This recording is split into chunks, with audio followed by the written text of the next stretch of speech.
try that again. There we go.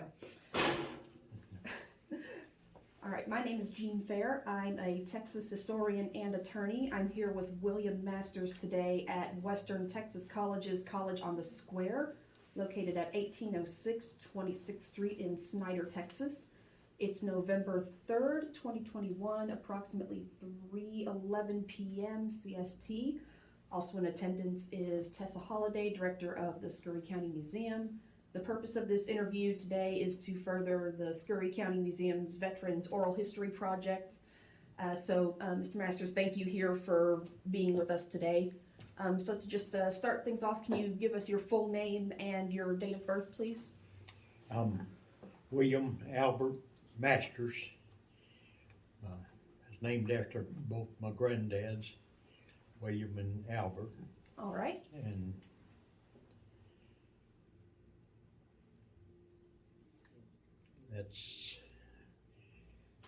that's about the extent, that's who I am and where I come from. All right, and so when were you born? January the 13th, 1934. And my wife over here is born the same day and my daughter has the same birthday. Same birthday, January the 13th. Wow, all January 13th birthdays. Yeah, we're 13. So that must be a big holiday with you celebrating everybody's birthday at the same time. All right, so where did you grow up? In Fisher County, on a farm, cotton farm. Was that here in Texas, in Fisher County?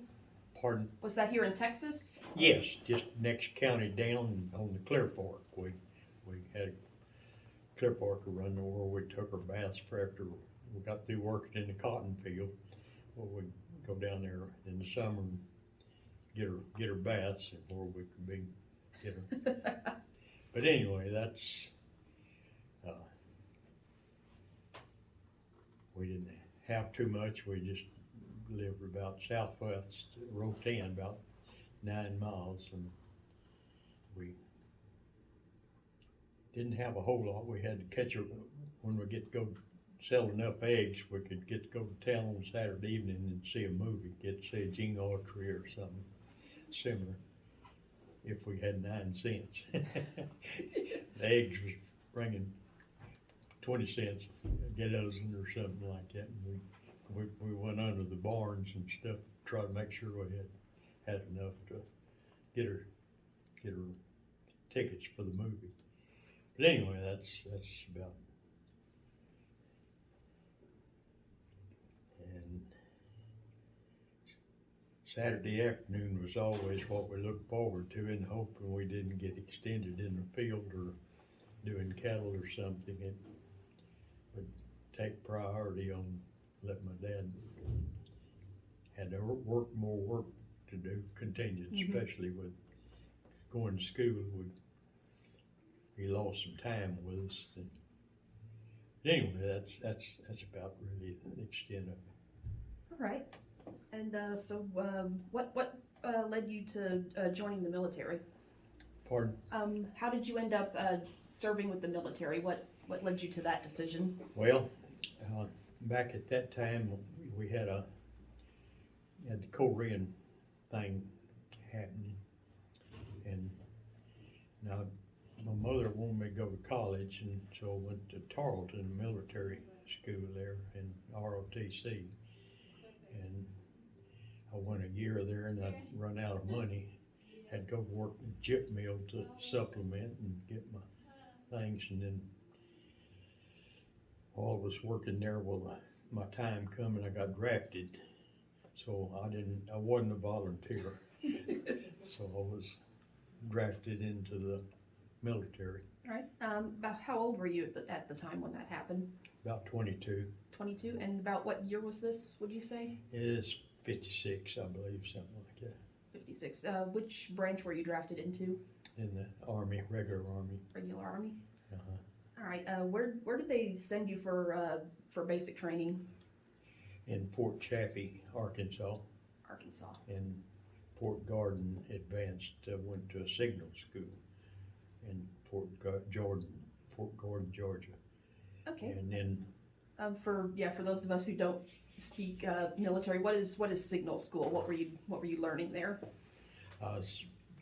Teletype communication, and I didn't know how I ended up. I figured I was going to be in the infantry, but they moved me over because I typed a little bit, and so they moved me over in the signal school, and then I was shipped out and went to Seattle. Left out from Seattle and stayed sick out 9 of the 12 days going across. They dropped me. I didn't know whether I was going to Korea or whether I was going to Japan, but I figured it'd be Korea, and that's what you didn't want. But they jumped me off there in Tokyo, so it's delightful for me. But anyway, Well, that's good. Yeah, for the R&R people come over from Korea where I was going for R, when they get enough time, they come over there for our place of recreation. So I felt kind of esteemed a little bit. Some of it went on. I was kind of host for them. Showing them around the town, showing them the places to go. That was kind of director over there. Esteem myself. They thought I was pretty great there. I'm just lucky. Got into communication battalion and worked there for a whole time, and got to climb the Mount Fuji and went to the northern part, first skiing trip I ever was on. In fact, I had a vacation. I hate to admit it, but government paid me a lot of money for a trip that I couldn't pay for myself. And I got an honorable discharge and finished my course and sent me home. And on the ship, I tried to get a flight, and a dependent bumped me, so I had to go on the ship again. I got sick again going home. I was thinking about the Navy before, and I was so proud I didn't get that. I couldn't have lasted that long, guess. All right. If you could tell me a little bit more about the signal school you went to. What sort of things did they teach you there? What? The signal school. Signal school. Well, about all it was is, you go through a marching, and you go to learn teletype back at that time. So, for anyone who might not know what that is, what is teletype? What does that involve? Pardon? Can you explain what teletype is? What sort of communication It's that is? communication, and we had a relay station there. We handled all the traffic coming from in the northeast, coming through Tokyo. I was in a major facility where we handle messages from all over the continent, the Far East, and that was my job, is correct them, you make sure they got sent, when they come in from about 11 different places. Well, we would dispatch them on to we were a primary relay station. But anyway, that's about my responsibility, and we still had our training and stuff we had to do every month or two. We had to go out in the field and our packs and our M1s and stuff, and qualify again for shooting range and stuff. And we were supposed to have been all around. I kind of like that inside and radio condition, but that's about it. All right. So how did you end up in the communication school? How did they decide that you were going to be the one they sent there? I don't know. Lucky, I guess. That's the only thing I could count it, because it wasn't ability. I wasn't that, but I got the best place in the assignments, and the guys that went through the school there in Fort Gordon, they come by, and I was their showing them around Tokyo, the places. I had lots of time. Like I said, I couldn't have paid for that trip, but I got sent and got paid for it. Wasn't much, but but I guess I was blessed right there. I just got to be a corporal. That's about the extent of it, and you couldn't make rank there. There's too popular a place. Everybody wanted to go. They tried to transfer there, and I got sent. So what were some of the places you recommended to everyone to visit out in Tokyo? Well, they had a museum there that was very, very good. And Mount Fuji, I could see from my base where I was at, you could see the cap all the year round, just open. And it had a lot of train rides. Tokyo was pretty interesting for a country boy. You could stay lost all the time if you tried. Now, didn't try. You had problems and need to carry somebody with you that knew where they's at.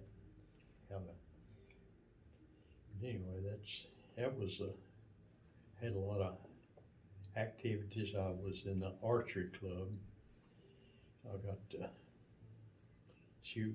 We had a competition of archery club. I never shot a bow and arrow, but I had a Air Force captain there that I went to church with on Sunday. That he was a good archerman, and he got me interested in archery. And got me vested from pretty high-powered bow. So I got to be in a archery club, and we got competition with the Japanese, and we had a lot of tournaments that way. And it was just things that keep me out of trouble a bit. But it's good experience, and good to be home, being back in States. But I wouldn't take nothing for where I was, but I got paid a pretty good vacation, just government, and they paid me too, so give me some schooling too out of it. I don't know anything very exciting about my career. No, your career sounds fun. You got to go and see Tokyo. That was cool. You said you got to climb Mount Fuji. So what was that like? Oh, that was tremendous. We went up and we was gonna climb. We had a little Jew boy from New York. He thought we didn't want to go move up to the 5th. They had stations, 10 stations. He said, we want to be, he liked to dictate a little bit, a little runt, but he convinced us we need to climb, start at the bottom. It took us a half a day just to get, where the mountains started climbing. We spent the night up, and about halfway up, you had a station, we slept in a cave there. That spent the night, and then was going to try to get to finish, but I had to be back in camp, the next morning. And we went on up, and I hate to say it, but we only got to the 8th station. We were going to be AWOL if we didn't get back to camp, so we had to scoot down. I fussed at him all the way.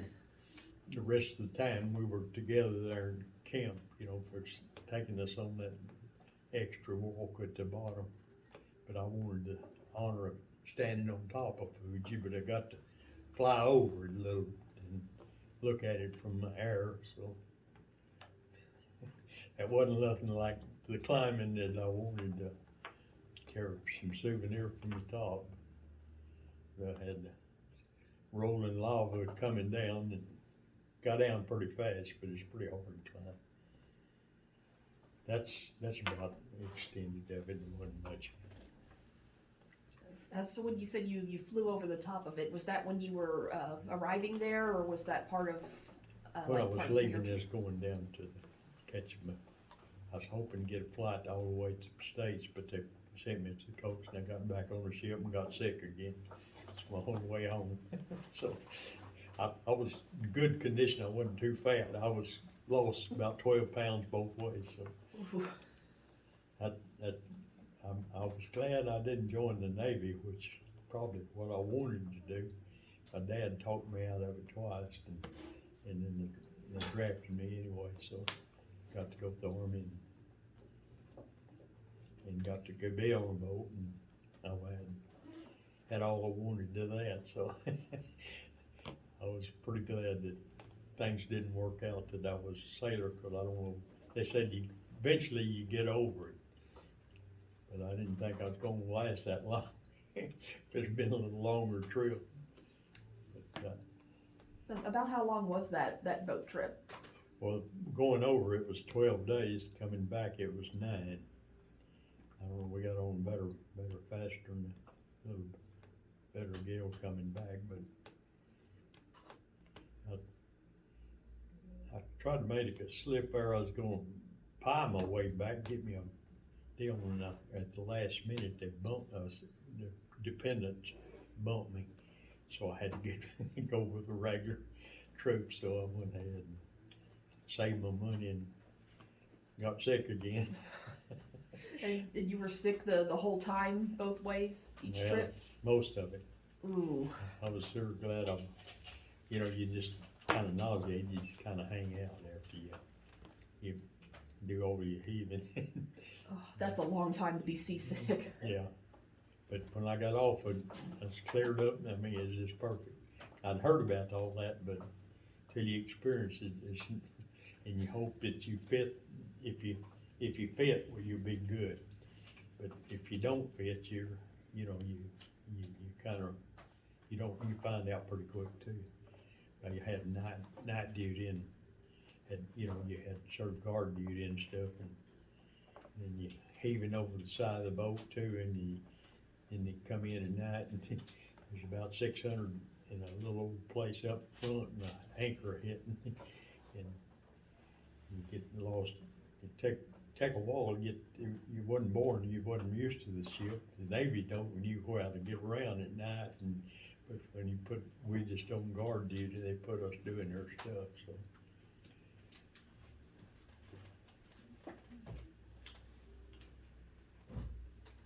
Okay. Yeah. So can you tell me a little bit more about the archery that you got into, and the competitions? Like, what did you have to do for those competitions? Well, we just had archery club, and I was in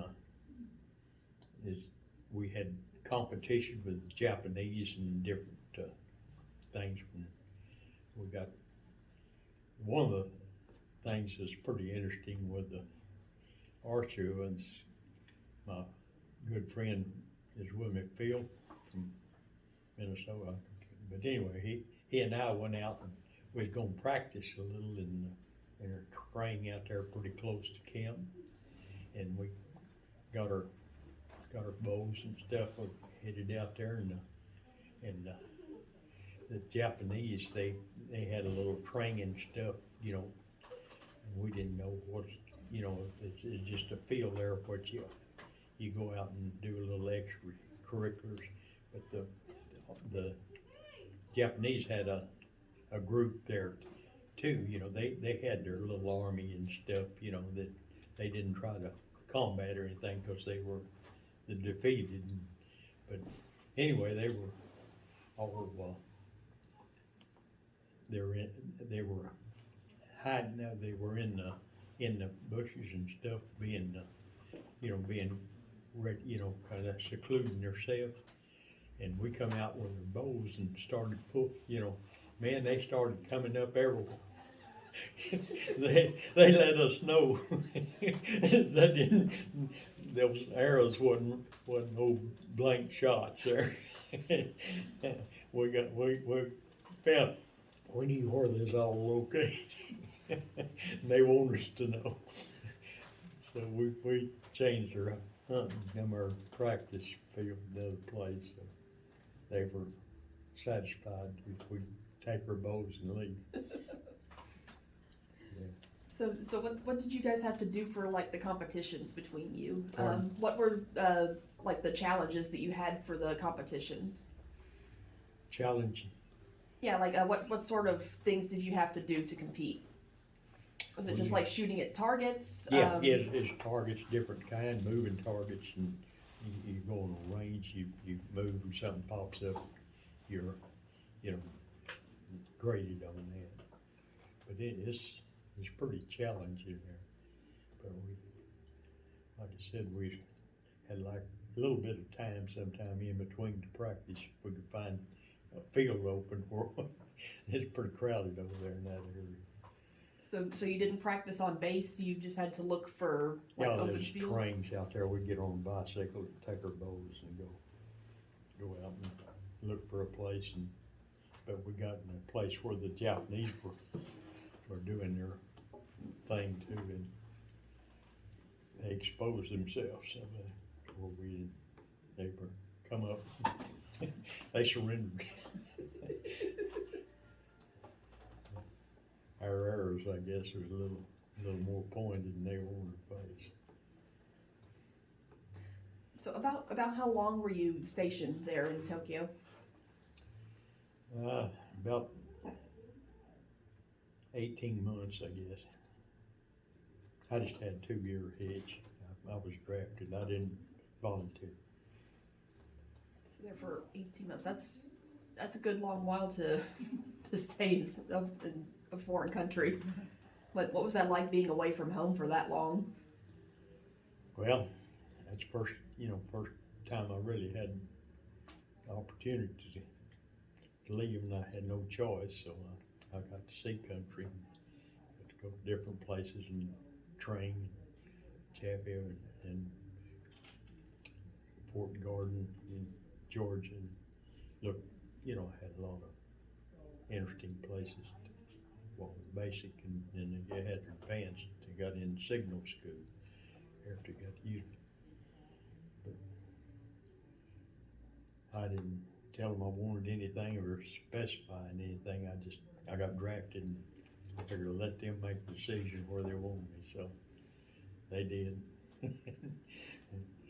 I didn't go to Korea, so that I had a nice climate and a vacation paid. Worked out well. And you still don't know why they selected you for signal school and how they made that decision? No, I didn't. I was open. They got me because I didn't volunteer.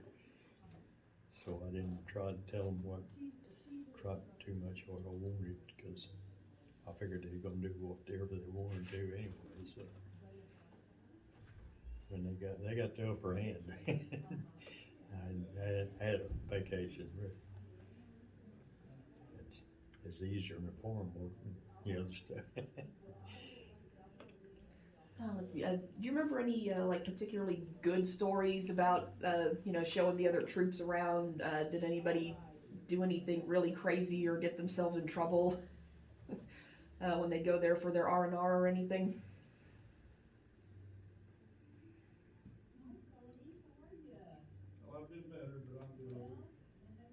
Oh, like I said, we were in a pleasure spot, The ones from Korea, they'd come over there for the vacations, and that was a nice place. And I don't know, we just had a pretty good deal. I mean, it's just everything we wanted to do just about, and kind of lined it out. And they let us go on a skiing trip and mountain climbing. And, I mean, had to go train ride up the northern part. I wanted to see some of that, and kind of while I was there, I wanted to make a trip. And they had good train rides and pretty reasonable. GI could afford, if you watch your business right there, try to save a little bit. And I got to see a lot of Japan that way. But other than that, I don't have, I mean, I wasn't a war hero or nothing. I had a vacation. Don't sell yourself short, the communications are important. Yeah, we had it's a relay station from all the north, far east, everything, Guam, all the islands and stuff. Ours was headquarters there in Tokyo. So it was, we directed a whole lot of it, or give them mission and help relay them, get out to the other places. But it is good. I don't know how I was lucky enough to get that one, but I figured it'd be crawling and doing the infantry stuff, but I went through that in basic. Somebody's looking out for me. So what was your favorite part of Japan? I enjoyed all of it. It was all good. It was there. It's a pleasant place, and right where I was at, we had a lot of, got to see a lot of things. Got to do a little traveling. I get R&R, and where you get to go different places and different areas, and it was good central, and temperatures were good. It's good climate all winter. It didn't have a hard winter. Summers weren't. I mean, it's good climate. So it's just a good place. From West Texas, we can see a lot of good both ways. But I was wanting to come home. I was ready. I didn't want to stay. I didn't learn their language too well. I had picked up a little bit, but yeah, that's a lot of them really. That's where they'd come when there's Korean. They'd come over. That's where they had R&R. Get their vacation time. Maybe give them 2 weeks, and they'd come over. They'd have to buy the civilian clothes, or trot around over there. And we were there and had to show them where the places. And it was, like I said, I had a paid vacation.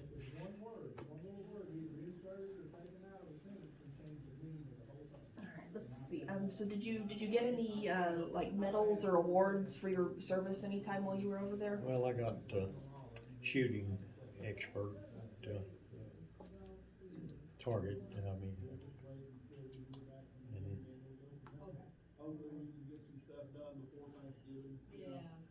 Other than that, I got those awards just from basic and stuff, but we still had to qualify. We'll be able to hit the ground running come January. Full pack everything ready for it. Thank you, dear. We'd gotten something come up. We'd take our teletypes and hike out. Yeah, I didn't put in for communication, but somebody put me there, so I felt fortunate that I couldn't afford that kind of vacation. But I got paid a little bit for it, a little less than about $100 a month so I didn't get rich while I was in there, and didn't buy a lot of wardrobes. But I did have school paid for 2 years, college here, come home. Let's see. I think it's your wife and daughter said you got a good conduct medal at one Yes, point. I got one of those. Can you tell me about that? Well, if you didn't have anything against you, and I was in the whole outfit, we had about over in our battalion, there was 2 of us out of over 700, and I was one of them. Good conduct medal. So I was fortunate. I didn't get caught up drunk and drag in, didn't get to show up, and didn't have to spend any brig time or whatever. So over there it was pretty easy. I mean, a lot of those young kids, they come by and they get carried away and get into another world and whether it should have been. And that's unfortunate, but they were immature and I was 20-something, I was 22, I think, when they got me, and I had some time and Okay, yeah, you said you mentioned that you would, like to find places to practice your archery. You'd take bicycles and, just bike around. the what? You'd get on a bicycle and just go biking around. Yes, yes, Yeah, can you tell me a little bit more about that? Well, we went bike was the main thing it's traveled with, and I could get to go see the country and get, and this friend of mine, and we were in this archery club there and competed with the Japanese and stuff. We'd have tournaments and stuff, and it's kind of a fun thing just to play around. Like I got into that, and this Air Force got me introduced to archery, and I didn't know that. I had never messed with it, but I got liking it and got pretty far.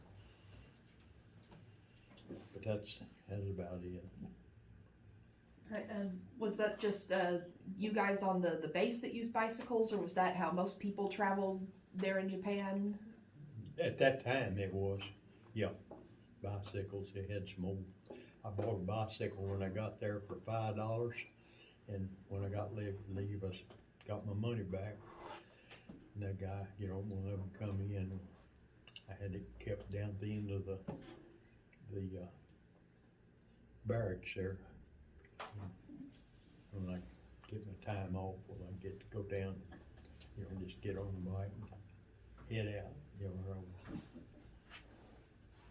All right, so yeah, back to the Good Conduct Medal for a little bit. You said you were one of only 2 in your entire battalion of about 700, because you didn't get in any troubles. So can you tell me a little bit more about?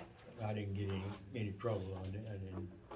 Most of them there, a lot of the young guys, they kind of come in and they get getting drunk and getting wrong place and wrong time, and they just immature. They didn't know what was they was looking at, and they couldn't see down the road a little bit that they would be paid. But I had a good friend that he and I, he's from Amarillo, and he and I are pretty close. We just went to church together and all that, when everything.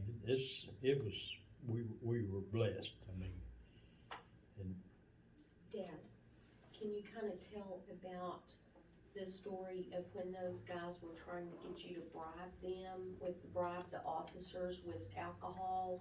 if what? You remember this, whenever the guys were trying to get you to bribe the officers with alcohol and you wouldn't do it, and they, The steps that got you Yeah. up to the good conduct. Oh, yeah, you remember He's pretty that upset. story, where the gentlemen that they were wanting you to buy alcohol to sort of pay them off to, yeah. why I don't you wouldn't kind of tell that Well, story? Yeah, Because that's kind of what led to your medal. My sergeant, one of them, they always wanted you to, buy them booze, and they give you special privileges where you could do. And I told them I wasn't gonna, if I didn't buy a man, then I wasn't gonna buy them any. And that wasn't a favor that they wanted to hear, so they gave me some little extra. Had a good friend the same way, and he and I, we had to do some extra stuff, but it worked out. We didn't get in trouble, and we had got the good conduct out of the whole outfit. We were the 2 that was chosen. So, yeah,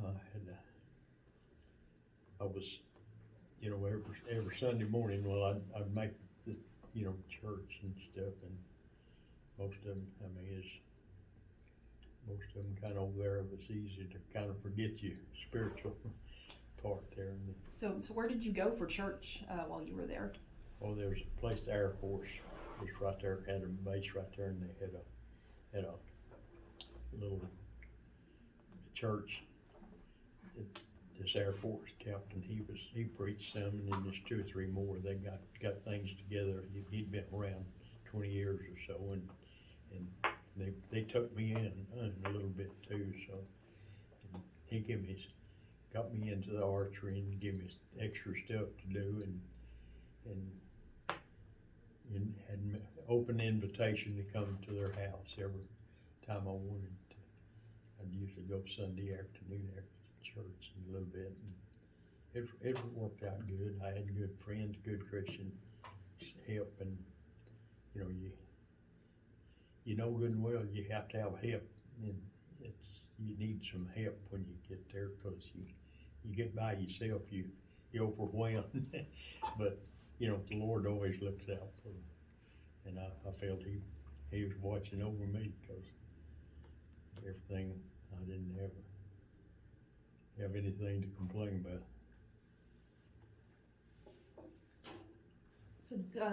So did you make any especially good friends while you were there? Yeah, I had a lot of very close friends, good friends. Yes, you can't help, you know, you recognize the people there's some people that you don't want to be around. You be in trouble with some people you don't want around you, because they'll draw flies, and I mean, get you in trouble. But I had good people, and you kind of hang out and try to make a relation where you got something people that you got things more in common with, is to have your off time and whatever. I was fortunate they were there. And very lucky, I guess. You mentioned that you had one good friend from Amarillo. Oh, yeah, What was his name? Bird. I can't remember, he's red-headed, not Redbird. I never couldn't remember. But he was good with me. Was he there with you the whole time? No, he left me after we got out of, well, let's see, he was that's where we started, right there in Tokyo. I mean, he come in about the same time, a little later than I did. He was 3 year, and I was just 2 year. He was a RA. That's when you volunteer, where you got 3 years, and when you drafted, you just had 2. Mm-hmm. But he said I made a mistake. I didn't tell him.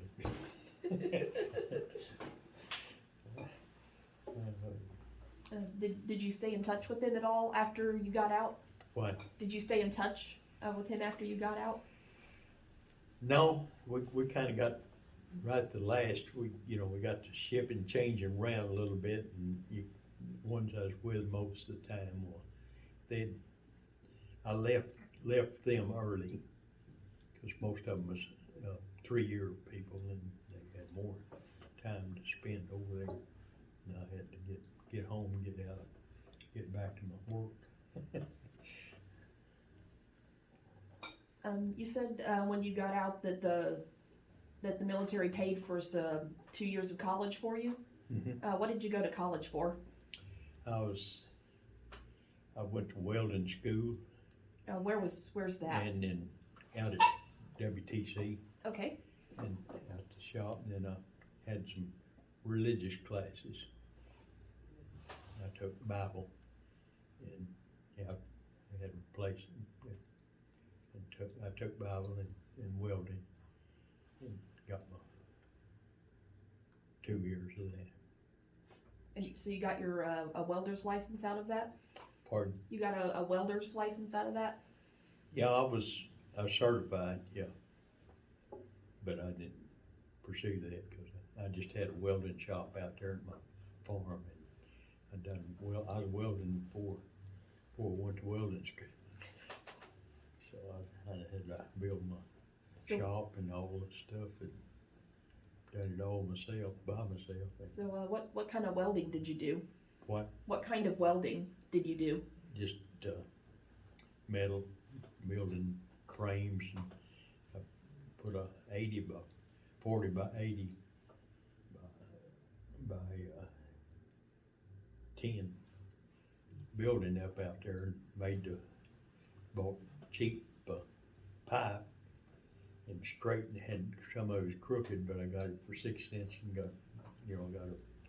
built the thing pretty cheap. I didn't have much money in it, and then got everything I built, hoist and things right down the middle,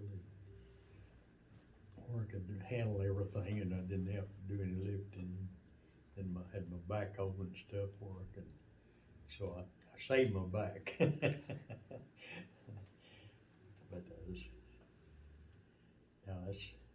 about it. I just had a lot of blessed with having equipment and stuff, and had Garrelson encourage me, and wife put up with me. And so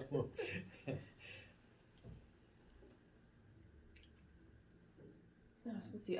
Were you married when you were drafted? pardon? Were you married at the time you were drafted? No. So tell me that story. How did you meet your wife? Was that before or after your service? It's after. I was coming to reserve meetings. You had to come pick me up, didn't you? Well, you came over here for, Oh, yeah. you had to come every so often I had to come every week for, from schooling. after you got out of the Had active for 6 months or a year, or I don't remember, 2 years active, and I had to drive all the way from Rotan to Schneider, and just happened to kind of thought, well, I need to find something up here, and that old single boy down here just working, and but anyway, she happened to show up and drive me, and I chased her for a while. And then she caught me. She done. But anyway,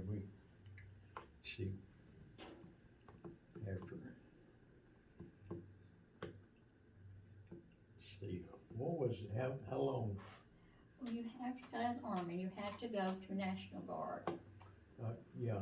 for well, 2 it's years, Army Reserve, Army Reserve, whatever. yeah. I Okay. wasn't- So you were coming back and forth to Snyder for that. Okay, so after you got out, you had to be in the reserve for 2 years? Yes, had active reserve, and then go off to camp. I had to go after I got out, then I had to go 2 weeks, wasn't it, to El Paso, Yeah, a couple of 2 week camp times, over there. summertime, and it wasn't over. They're stringing me.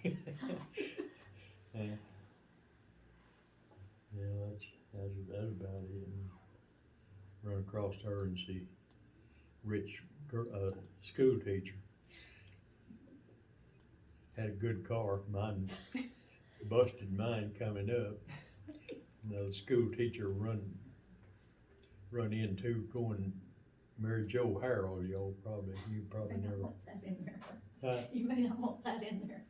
He just had a wreck and Yeah. he bought a new car before he went to the service. His brother got to drive it the 2 years he was gone. So he comes home and gets to drive his car and then somebody runs into him. So he didn't enjoy his new car. Oh no. That's one of his downfalls. So you can see, kinda, I was ran to the end of the road.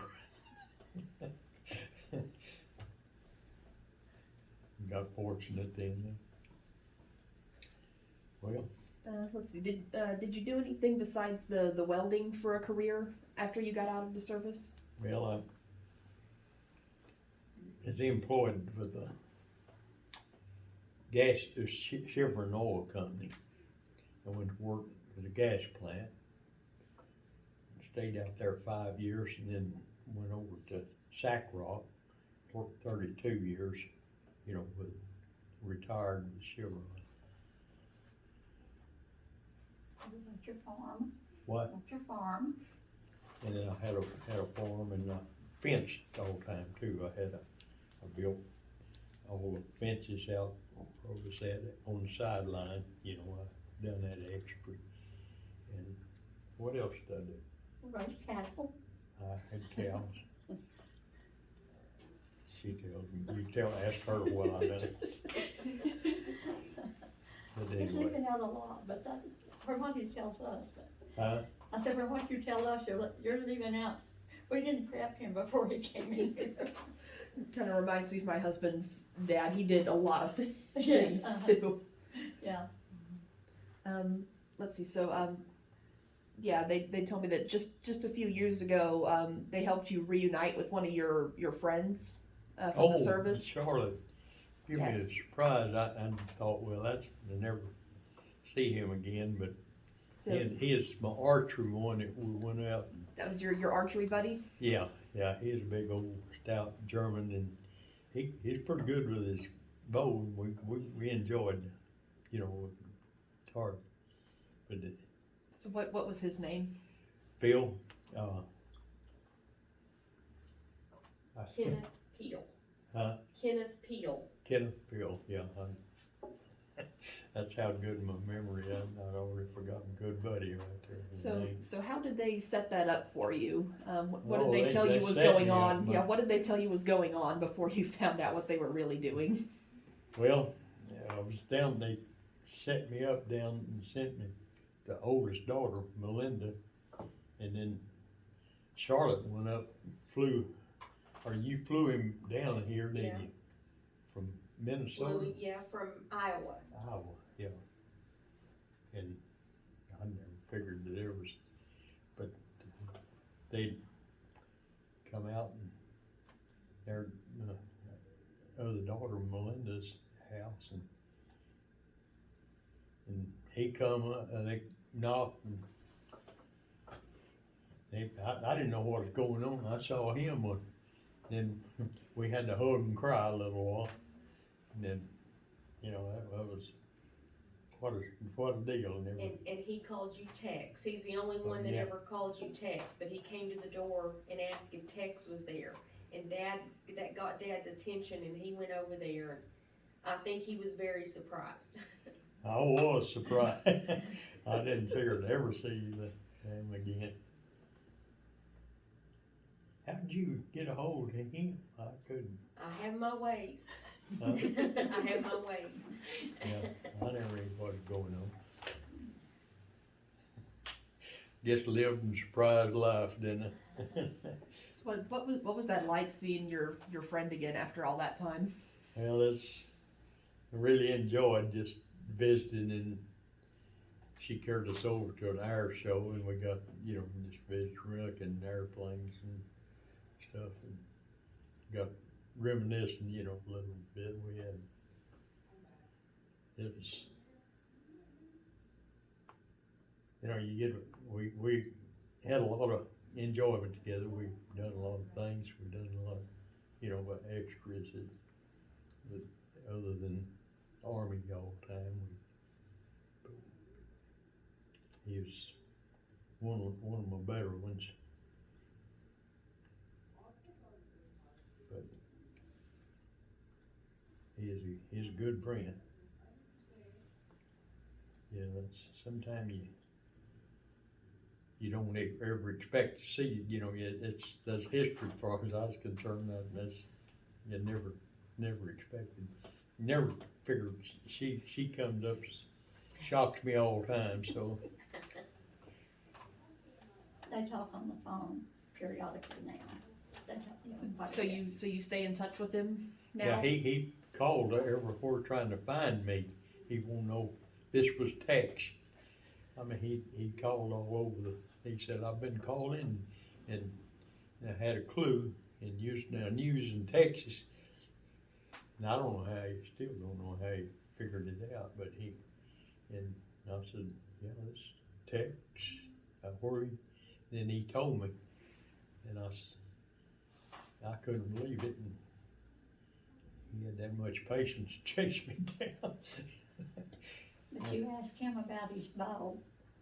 Your question back to him was, did you have a 40-pound bow? Yeah, That's how y'all knew that was each yeah, other? I confirmed him, I made him, he's the only one that had an 80-pound pull, nobody else but him could pull that one. It's bamboo, an old cheap one, but he was the only one that could pull it. And I had a pretty slick one that, you know, was recurved and faster and everything, but I always laughed at him about having that cheap one, but he had the most powerful one. But he liked to show off and brag about it, and I let him know he had something just wild there. I had a designed one. But anyway, he was a big old German, and he and I enjoyed visiting, practicing, doing things together. He was high moral, everything. He was a good guy. So you said his bow was made out of bamboo? Yeah, You said?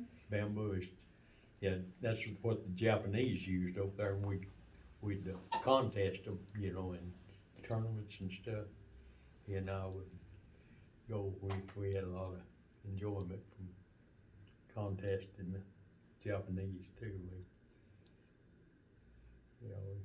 So the Japanese all used bamboo bows Yeah. as well? Yeah, they had bamboos like he did, and I had that fancy one. That Air Force captain got me a special one. Took all my paycheck there that month, but he got me one of the best, prettiest ones. Whatever, did I bring it home or Yes, you did. what happened to it? That's the way it goes, you know. Have something you're proud of and you don't even know where it went. He brought home the walking thing that he went up Mount Fuji with, you know, every station, and they mark it. And we took that walking stick and made a frame out of it, and I painted Mount Fuji on it for him. So we still have that, but it has that special frame around it. When I we went can up walk. Mount Fuji, the Yeah. stick that I carried up there, there's that all-day ride and the night in the cave in the back. That's the limb that I limped up there with. Yeah. She made a frame out, we got it. So, Yeah. you're about bored enough with me.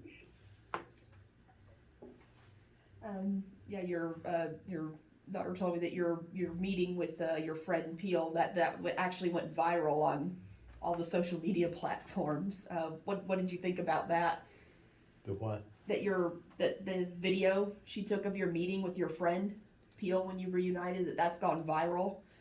That everybody's seeing it all around the country. Yeah, that's she gets stuff going, and she make a celebrity out of a. I don't know.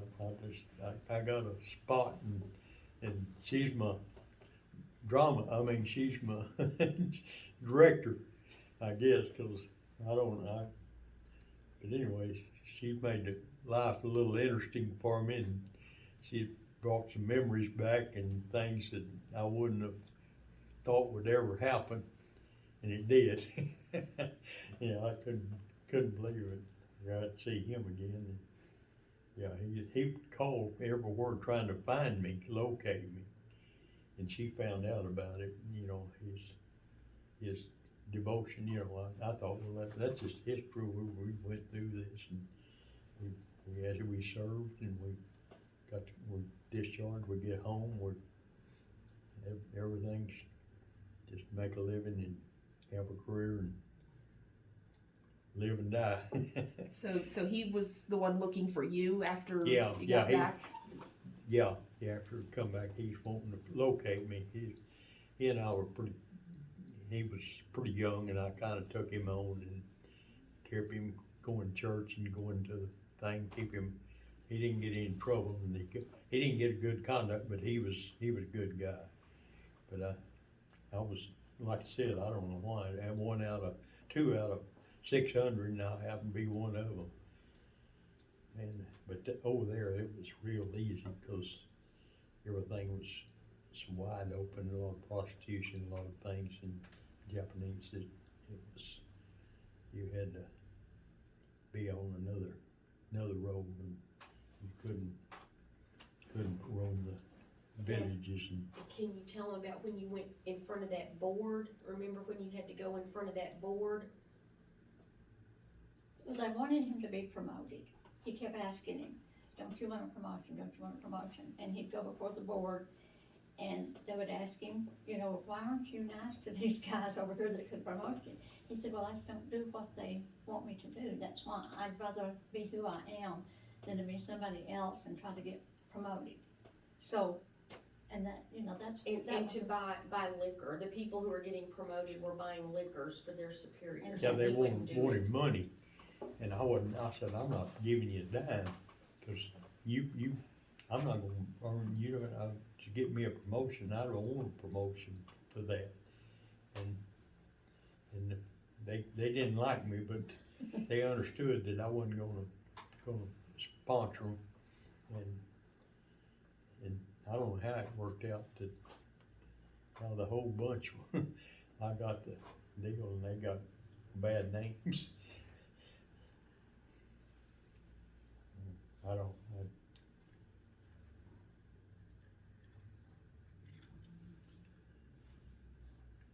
Let's see, yeah, your wife and daughter also said that you're actually somehow, with what they've set up for the video of you reuniting with your friend, you're somehow collecting proceeds from that, and you're donating that to veterans. Can you, Yeah, can you tell me some more about that? Sure. The video, I kept being contacted by lots of different individuals because the video just, for 4 or 5 years, it's just kept going and goes on different platforms, and I honestly have no idea how many people it's reached, but it's millions. And so I kept getting contacted, and so finally my sister and I and the girl who videoed it for us, we visited with Dad and his friend Ken, and we agreed that we would license it with one of the agencies that had contacted me, and we get some proceeds from that. And it varies.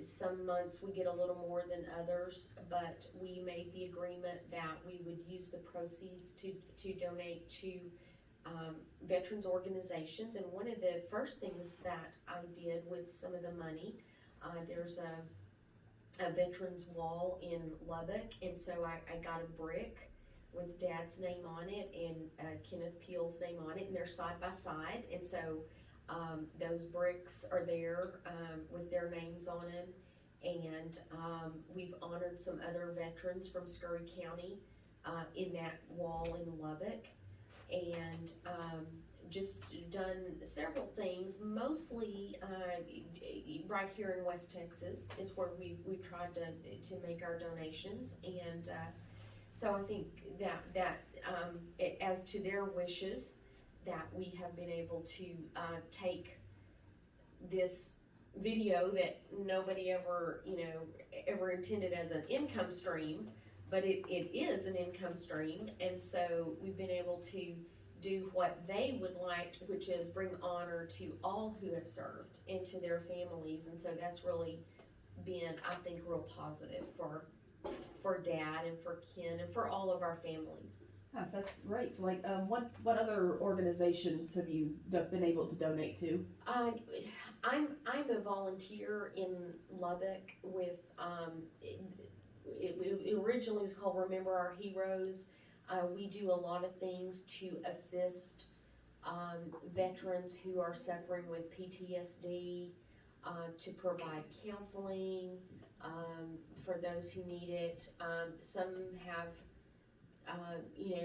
other needs, physical needs, mental health issues or whatever. So those are kind of the things that we've been doing. And like I said, those veteran walls and bricks and all, like you pay for a brick, I think it's around $250, but anyway, that money, goes to support veteran services.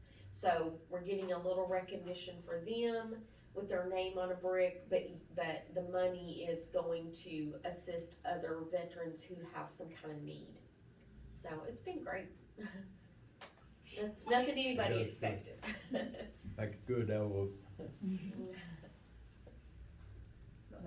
That's great that you're able to use that to help. Yeah, it's been Help other a veterans. huge, it's been a huge blessing, and like I said, we never ever imagined that out of our whole family, Paw would be the viral video star, but he is. so you never know. All right, so just to kind of sort of close things out, even though you were drafted, are you glad of your experience with the military? Is there anything you wish you would change about it? No, I was willing, I just didn't wanna volunteer, but I knew I was gonna have to go. But when you RA, that means you join. Then they put extra stuff on you, you gotta go 3 years, and I just wanted 2, and they draft, you just get 2. But if you join, volunteer, well, you get 3 back then, and I just waited until I got called, and I knew I'd get it, but I didn't know when, but I was a little older than I thought it would. I thought it'd happen quicker, but anyway, I had ROTC training, in college and stuff, and I knew what I was looking at, and I had some advantages right there because I had a little bit of extra curricular there. Right, and just before we close things out, do you have anything you'd like to say about what Veterans Day means to you, or why you think Veterans Day is an important holiday for us? Well, I think it's very important that we have the system here that uses people, the country to serve and to preserve the freedoms that we're enjoying right here as a country and a nation. To have the freedom, and service is a little thing for a lot of, it's a lot of thing it's a good thing for the nation to have volunteer and have different freedom that we couldn't have without volunteers and without service people, and it was fine. I expected and wanted it, but I just didn't want to publicly, I wanted to be drafted. I didn't want to be real ambitious. But I knew it happened because I made sure I wasn't going to be married when I went. And because I'd seen too many of that happen, that veterans going off and one stayed home and they were running around on them, and I thought, well, that's not good either. Too much temptation on them both sides, really. And if you're free and you're not tying somebody else, and I'm not being tied up, I had options and didn't have anybody have to stand by and wait. My mother and my dad, they done that for me. They got rid of me for a little while. All right, can you think of any other stories that you'd like to share before we end things? I don't know of anything I have interesting in this. Oh, come on, all of this has been great. This is exactly the stuff we're looking for. So yeah, I just want to cover my bases, and if there's anything else you'd like to share, make sure we give you the opportunity to get it out here for us. I don't have it. I like the fact that what he did over there, when there was nothing to do, instead of getting in trouble, he'd get on that bicycle and ride as far as he could go till he couldn't ride any further, then he'd come back. That kept him out of trouble, and that was something for him to do, you know? And so I thought that was interesting that he, you know, and he loves, that made you think of something else. Well, there's one thing we had a lot of American soldiers, you know, go over there and they get to a native girl and get them pregnant and they leave. I adopted one of the boys while they were there, you know, to one of the half American, half Japanese, and kind of hid my boy. I paid, you know, he would have him in the barracks and we'd feed him because, you know, nobody wanted Japanese anymore. Americans, you know, because they're half-breeds, and it's sad, really. But that's the things when you get into a country like that, and you get unborn prejudice, and you get kids from it, and they're just hanging out and they don't have anything. Like I supported if one come by and we'd bring it to barracks and bring some of them in. I had one that I took care of for the time, but I didn't have any relations with I didn't want to be guilty of what I saw. But the fruits from unwed mothers and orphan kids that stayed there. But that's the only thing that I did. I adopt him temporarily and kind of eat with him and kind of done what I could do to encourage him, try to help him to get him an education. And, you know, we had left kind of sponsored a little bit there, give him some boost. About how old was this child? The one you sort of adopted, about how old was he? About 4. Yes, earlier times.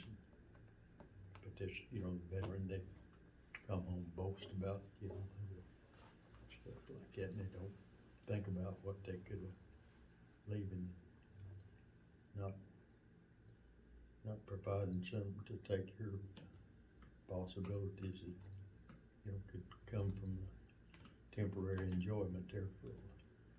But anyway, that's unfortunate, but. How did you first come across this boy? How did you find him? Oh, they have the Goodwill people, the Red Cross, they kind of bring them up, and I saw this one, and he was, you know, good little boy, and he's kind of quiet and shy, and I kind of befriended him there and started having him come, you know, eat with us in barracks, and we kind of parented him. I mean, just kind of encouraged him and talked to him and do a few things with him and give him a bicycle ride, you know, kind of go out with him like that. But anyway, it's kind of hate, you see stuff like that, it's terrible. But it is, I know it'll work out later, maybe, and, you know, they'll grow and mature and they come over their handicap situation. But